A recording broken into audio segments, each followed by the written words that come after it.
எல்லோரும் எப்படி இருக்கீங்க? நல்லா இருக்கீங்களா? எல்லோரும் லக்ஷ்மி கௌரி அருணி கௌரி சேனல் பார்த்துருப்பீங்கன்னு நினைக்கிறேன். நம்ம சேனல் பார்க்கக்கூடிய வியூவர்ஸ்க்கு இது எதை பற்றின வீடியோனா, வலிமை உள்ள போதே சேமிக்கப்படுது. கடைசியில் யாருமே நமக்கு கொடுத்து உதவ மாட்டாங்க. இதோட அர்த்தம் என்ன தெரியுமா? நமக்கு வலிமை எந்த வயசில் இருக்கும்? இள வயதில் இருக்கும். டீனேஜில் டீனேஜுக்கு முன்னக்கூட்டியே நம்ம என்னென்ன நூல்களை படிக்கணுமோ, என்னென்ன நூலகங்களில் போய் நம்மளோட அறிவை வளர்த்துக்கிடணுமோ, சான்றோர்கள்ட்ட போயிட்டு நம்ம தெரியாத விஷயங்களை கேட்டு தெரிஞ்சுக்கணும். ஒரு விஷயம் நமக்கு தெரியலன்னு வைங்களேன், அது தெரியலன்னு ஒத்துக்கிடணும். அதை எப்படிடா தேடி கண்டுபிடிக்கிறது, எப்படி அடுத்தவங்கள்ட்ட கேட்டு படிக்கணும்னு ஆர்வமாக இருக்கணும். நிறைய புத்தகங்களை தேடி படித்து அறிவை வளர்த்துக்கிடணும். அறிவை வளர்க்குறதோடு மட்டும் கிடையாதுங்க, நமக்கு கொஞ்சம் வயசுலேயே நமக்கு உண்டான பாதையை நம்ம தேடிக்கிட்டணும். அதுவும் இல்லாமல் நமக்குன்னு ஒரு வேலையை நம்ம சொந்த தொழிலாகவும் இருக்கலாம், நம்ம படிப்பு மூலமாக வர வேலையாகவும் இருக்கலாம், நம்ம திறமையினால் வரக்கூடிய வெற்றிகளாகவும் இருக்கலாம், போட்டித் தேர்வுகளுக்கு படிக்கிறதா இருக்கலாம். எந்த ஒரு விஷயமா இருந்தாலும் நம்ம வாழ்க்கையில் நம்ம ஜெயிக்கணும்னா இள வயதிலிருந்தே நம்ம முயற்சி செய்யணும். நம்மக்கிட்ட உடல் வலிமை ஆரோக்கியம் இள வயசில் தான் இருக்கும், டீனேஜில் தான் இருக்கும். கொஞ்சம் 30 வயசுக்கிட்டேயே பார்த்திங்கன்னா ஹெல்த் இஷ்யூஸ் வர ஸ்டார்ட் ஆகிடும். அப்படியே 40 வயசு ஆகிடுச்சின்னு வைங்களேன், உடம்பு ஆட்டங்காணக்கூடிய வயசும்பாங்க. இல்லாத ஹெல்த் ப்ராப்ளம்ஸ்லாம் உங்களுக்கு வர ஆரம்பிச்சிடும். ப்ரெஷரு, சுகர் எட்டி பார்க்கும். அப்படி இல்லாட்ட கூட உங்களுக்கு லைஃப் ஸ்டைல் ப்ராப்ளம்ஸ் வர ஆரம்பிச்சிடும். அப்போ அதெல்லாம் வராமல் தடுக்கணுன்னா நம்ம ஹெல்த் கான்ஷியஸாக இருக்கணும். ஆரோக்கியமான ஃபுட்டை சாப்பிடணும். ஆரோக்கியமான ஃபுட் ஹேபிட்ஸ் இருந்தால் தான் நம்ம ஆரோக்கியத்தை பார்த்துக்கிட முடியும். நம்ம ஹெல்த்தியாக இருந்தால் தான் ஹெல்த்தியான மைண்ட் செட் இருக்கும், ஒரு பாசிட்டிவான வைப் க்ரியேட் பண்ண முடியும். அதுவும் இல்லாமல் நம்ம லைஃப்பில் ஒரு பாசிட்டிவ் சேஞ்சஸை நம்ம பார்க்க முடியும். அதுவும் இல்லாமல் அந்தந்த வயசுலேயே நம்ம பருவத்தை பயிர் செய்யுங்கிற மாதிரி அந்தந்த வயசுலேயே நம்ம படித்து வேலைக்கு போய் சம்பாத்தியம் பண்ணால் மட்டும் போகாது. படித்து வேலைக்கு போயிட்டா ஏதாவது ஒரு பிஸ்னஸில் ஒரு வருஷம் 2 வருஷம் அதிலே இருந்து கற்றுக்கிட்டு அந்த பிஸ்னஸை நல்லபடியாக கொண்டு போய் அதில் சம்பாதிக்கிறது மட்டும் இல்லைங்க, நிறைய பேர் கஷ்டப்பட்டு சம்பாத்தியம் பண்ண பணத்தை சேமித்து வைக்க மறந்துடுவாங்க. அந்த சேமித்து வைக்காமல் மேலும் மேலும் கடன் வாங்குகிறேன், பிஸ்னஸை டெவலப் பண்ணுறேன்னு பேராசையினால் நிறைய கடன் வாங்குவாங்க. அது நிறைய பிஸ்னஸில் நிறைய போட்டு முதல்ல முடக்கி ரொம்ப வட்டிக்கு கடனில் மூழ்கி மீட்டர் வட்டி, கந்து வட்டி அந்த மாதிரிலாம் மாட்டிக்கிடுவாங்க. அந்த மாதிரி இதெல்லாம் பிஸ்னஸ் செய்யக்கூடாது. முதல்ல முடக்காத தொழில்களை தேர்ந்தெடுத்து நீங்கள் செய்யணும். அப்படி முதல்ல முடக்காத தொழில் என்னது? ஒரு சின்னதாக வீட்டில் இருந்து ஒரு ஹோம் மெஸ் மாதிரி ஆரம்பிக்கலாம், ஹோட்டல் மாதிரி ஆரம்பிக்கலாம், ஹெர்பல் ஜூஸ் மாதிரி ஸ்டார்ட் பண்ணலாம். அதுக்கப்புறம் ஜூஸ் ஷாப்பு அந்தந்த சீசனுக்கு தகுந்த மாதிரி ஈவினிங் சுக்கு காப்பி, சுண்டல் அந்த மாதிரி பிஸ்னஸ்ஸு, அந்த கேட்ரிங் பிஸ்னஸ் இன்ட்ரெஸ்ட் இருக்கிறவங்க, இல்லைன்னா கேட்ரிங் ஆர்டர் எடுத்து செய்யலாம். ஒரு இட்லியோ வடையோ எதுலையாவது ஒன்றில் உங்களுக்கு தெரிஞ்சிருக்கும், ஸ்நாக்ஸோ, அது எதில் ஸ்பெஷலிஸ்ட்டாக இருக்கிறீங்களோ அந்த பிஸ்னஸ் ஸ்டார்ட் பண்ணுங்கள். அதில் ரொம்ப அந்த பாத்திரங்களுக்கு உண்டான செலவு, மெட்டீரியல் செலவு, அப்புறம் முதல்ல முடக்காத அளவுக்கு உங்கள் கையிலேருந்து காசு பிடிக்காத அளவுக்கு வேறு யார்ட்டையும் கடன் வாங்கி ஒரு தொழிலை பண்ணாத அளவுக்கு பார்த்துக்கோங்க. அதுவும் இல்லாமல் இப்போ நிறைய முன்னேறதுக்கு நிறைய தொழில்கள் வந்திருக்கு. இப்போ மார்க்கெட்டிங்கை பற்றி நல்ல விளம்பரத்துறையில் நிறைய கற்றுக்கிடலாம்.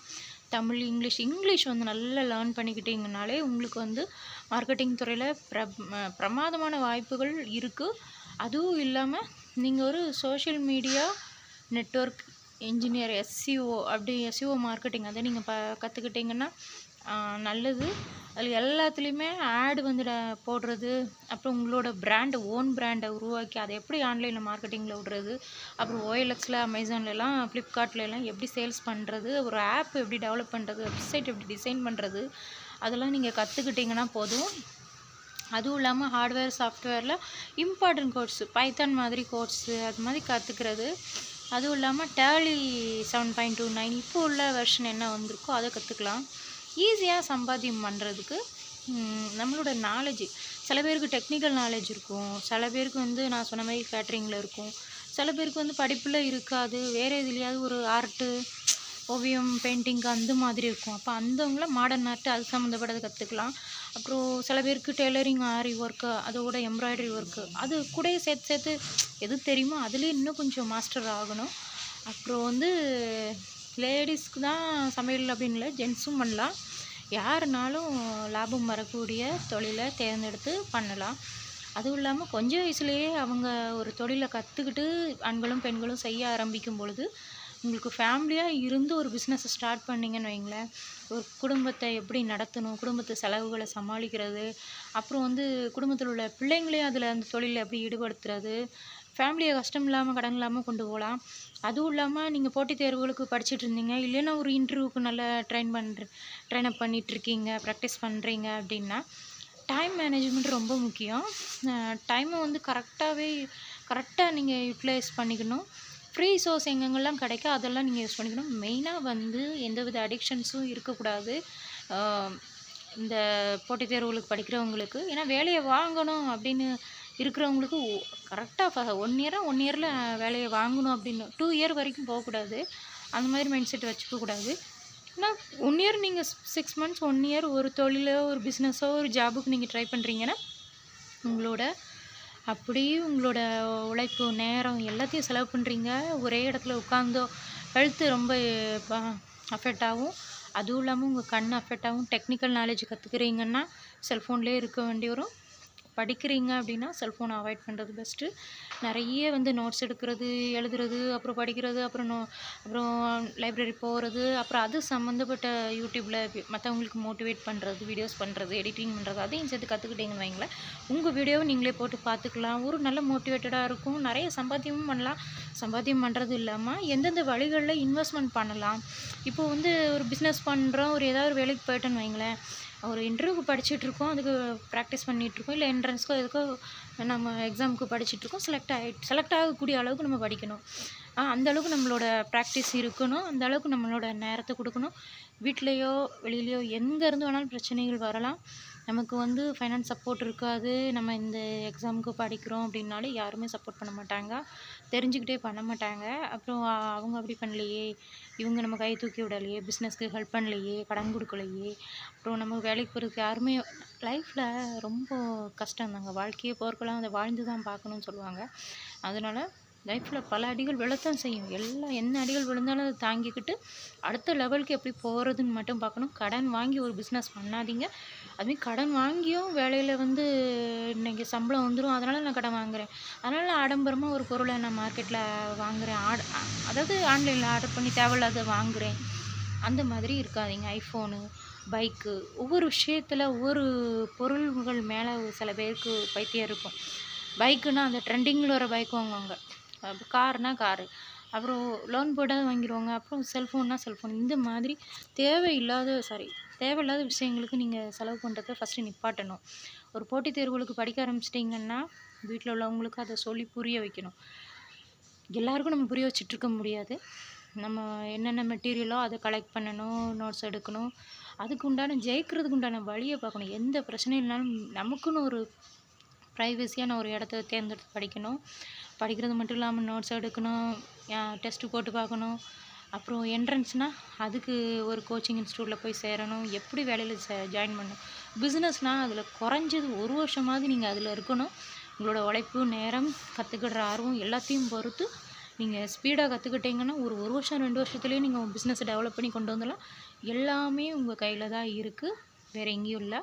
அதுவும் இல்லாமல் கரெக்டான வழியில் இப்போ மியூச்சுவல் ஃபண்டுனா என்ன, ஒவ்வொரு இதில் இன்வெஸ்ட்மெண்ட் பண்ணால், இப்போ பாண்டு அப்படின்னாலும் இருக்குது, பாண்ட் பேப்பர் சொல்லுவாங்க. எந்தெந்த நிறுவனங்கள் வந்து பங்குகள் வந்து வாங்குது, விற்பனை பண்ணுது, எப்போ விலை ஏறுது, எப்போ விலை இறங்குது, அந்த ஷேர் மார்க்கெட் டீட்டெயில்ஸ்லாம் தெரிஞ்சு வச்சுக்கோங்க. எதில் இன்வெஸ்ட்மெண்ட் பண்ணணும், எதில் பண்ணக்கூடாது, கோல்டில் பண்ணணுமா, இதில் பண்ணணும், அந்த டீட்டெயில்ஸ் தெரிஞ்சு வச்சுக்கோங்க.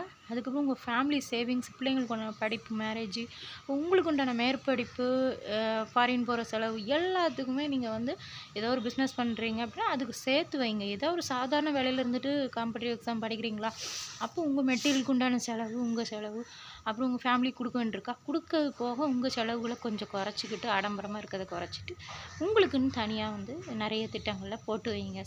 நிறைய சேவிங்ஸ் பிளான் இருக்குது. அதை பற்றி நான் வரக்கூடிய வீடியோவில் நான் சொல்கிறேன். வீடியோ ரொம்ப லென்த்தாக போயிடும்னு நினைக்கிறேன். மொபைலில் கையில் வச்சுட்டு என்னால் பண்ணவே முடியல. அதனால் கூடுமான வரைக்கும் நம்ம இளம் வயசாக இருக்கும்போதே படிக்க வேண்டிய ஏஜில் படிச்சிருங்க, வேலைக்கு போக வேண்டிய ஏஜில் வேலைக்கு போயிருங்க. ரொம்ப டைம் எடுத்துக்காதீங்க. 30, 40 வயசுக்கு மேலே நம்மளால் வேலை பார்க்க முடியாது, படிக்க முடியாது, படித்தது மண்டையில் நிற்காது, ஞாபகத்தில் இருக்காது. அதுவும் இல்லாமல் மெமரி பவர் டவுன் ஆகும். அப்புறம் ஹாஸ்பிட்டலுக்கு ரூபா செலவு பண்ணுற மாதிரி இருக்கும்.